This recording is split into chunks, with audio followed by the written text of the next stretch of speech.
Nova York tem 100 mil sem-tetos.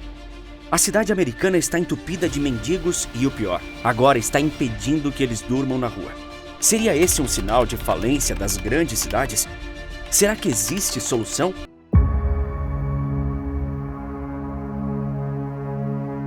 Existem vários ramos da arquitetura, algumas modernas, outras tradicionais, mas via de regra, os estilos arquitetônicos tendiam a ter um objetivo em comum: criar um espaço que fosse funcional e bonito. Cada estilo tem suas qualidades e defeitos, sempre tentando trazer modernidade e conforto para todos.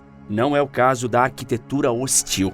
Ela é, sob todos os ângulos, um estilo anti-pessoa. A arquitetura hostil sequer é um estilo, é uma estratégia, e não surgiu das mãos de arquitetos bem-intencionados, mas de políticos buscando mascarar a própria incompetência. Ela é uma estratégia de design urbano que utiliza elementos para guiar ou restringir determinados comportamentos, mercantilizar o espaço ou excluir determinados grupos sociais. E por grupos sociais, entenda que eu estou me referindo ao sem-teto. Os elementos utilizados pela arquitetura hostil podem ser físicos, como bancos com saliências ou inclinações, para que não seja possível deitar, ou simbólicos, como iluminação forte, o que impossibilita um mero cochilo. Dessa forma, eles são projetados para tornar os espaços urbanos desconfortáveis e inacessíveis para moradores de rua. A população paga uma fortuna em impostos e o governo não consegue deixar as cidades mais habitáveis, acolhedoras e seguras. Portanto, o que eles fazem? Aderem a esse estilo arquitetônico.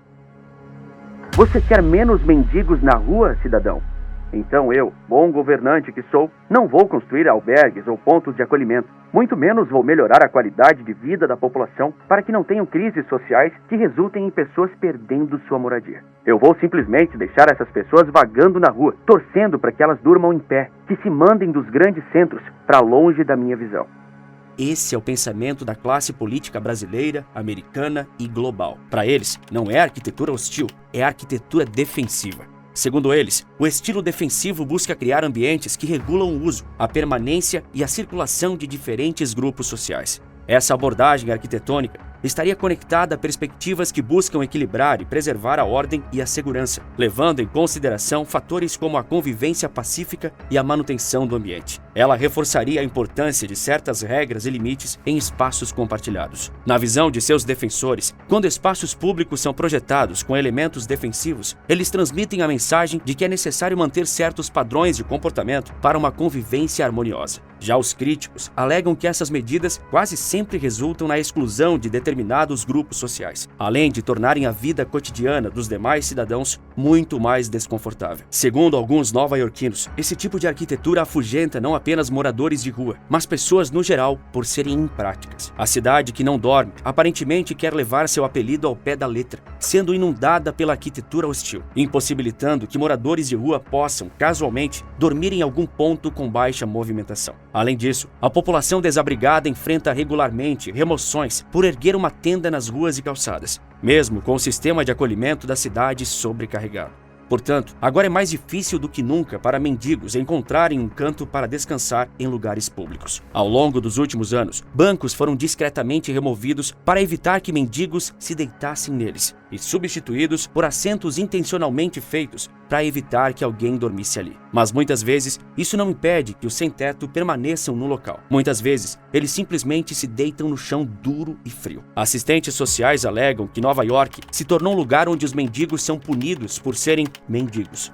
Isto levou muitos dos moradores de rua aos metrôs, onde durante a madrugada, vários são encontrados caídos nos assentos dos vagões para dormir algumas poucas horas. Você já viu algo parecido com arquitetura hostil no Brasil? Provável que já. São Paulo se notabilizou por isso. Pedras embaixo de viadutos formaram uma imagem que repercutiu no país todo no ano passado. O intuito delas era impedir que pessoas desabrigadas dormissem embaixo da ponte. O caso se tornou ainda mais emblemático quando o padre Júlio Lancelotti quebrou a marretadas essas pedras, denunciando a arquitetura hostil. Após toda a repercussão, em dezembro de 2022, foi promulgada a Lei Padre Júlio Lancelotti, proibindo construções que tenham como objetivo afastar e dificultar o acesso ao espaço público, como barras em bancos, espetos afiados em canteiros e pedras pontiagudas sob viadutos. A lei existe aqui no Brasil, mas não existe, obviamente, nos Estados Unidos. A arquitetura hostil está se espalhando avassaladoramente por lá, como vimos em Nova York.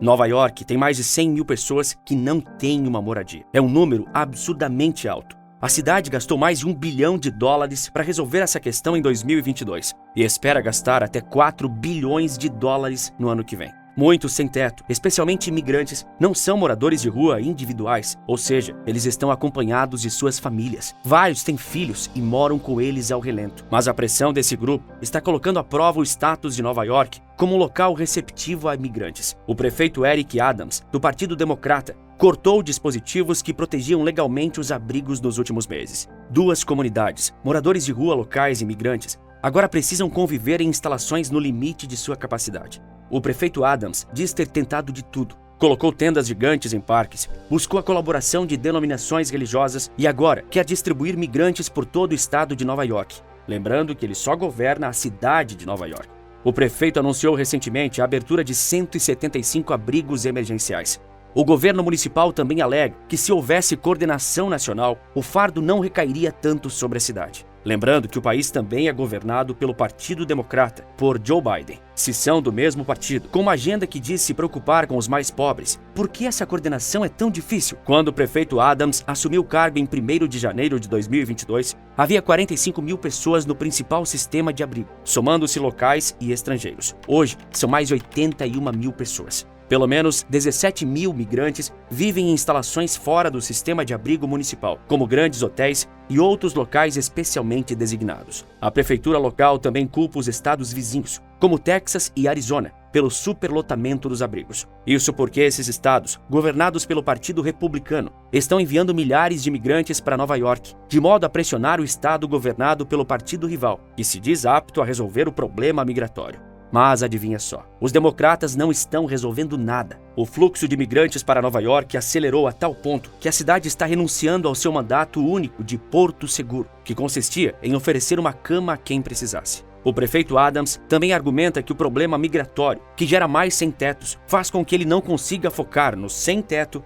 que sempre moraram lá. E o caso deles, os chamados moradores de rua nativos, também é muito urgente. Justamente pela questão de muitos serem pessoas com transtornos mentais. A questão dos dependentes químicos também pode se tornar um grande problema daqui para frente. O Brasil é um exemplo disso. O que acontece quando muitos moradores de rua, sem ter onde dormir, passam também a serem usuários de drogas e se fixam numa certa região? Ela vira uma cracolândia. Não pense que essa é uma exclusividade do Brasil, pois Nova York também já teve cracolândia. Se a questão dos mendigos continuar assim, aliado ao crescimento do consumo de drogas nos Estados Unidos, com a crise dos opioides, tudo pode piorar ainda mais. Mas existe solução para o problema dos sem-tetos?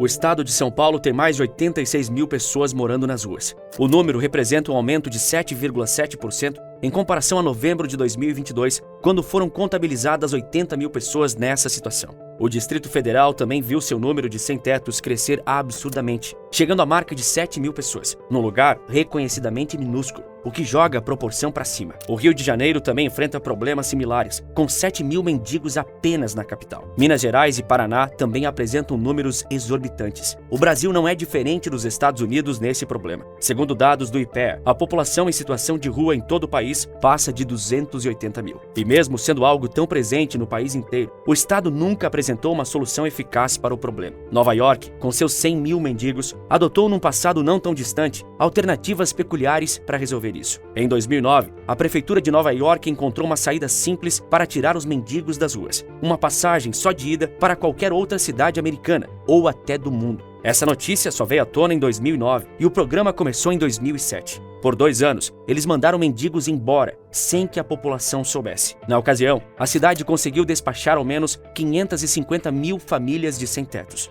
Os moradores de rua, ao procurar abrigos específicos, eram questionados se possuíam amigos ou parentes em qualquer outra parte dos Estados Unidos ou do mundo que pudessem ajudá-los. Se um parente ou amigo se dispusesse a prestar auxílio, a prefeitura se encarregaria das despesas com a passagem só de ida. Segundo as autoridades, todos saíram ganhando com a medida. Foram bancadas passagens de ônibus, trem e até avião para moradores de rua em direção a 25 cidades americanas e a todos os continentes habitáveis, incluindo locais como Paris. Será então que essa é a solução? Provavelmente não, já que não é uma medida que impeça que mais pessoas vão parar nas ruas. É possível que os políticos nova-iorquinos e de outras partes do mundo ainda adotem essa estratégia. Afinal, quando ela foi implementada nos anos 2000, o povo só descobriu muito tempo depois. Eles poderiam estar fazendo isso em segredo agora mesmo. Ninguém garante nada. Mas se depender dos nossos políticos, o problema não desaparecerá tão cedo.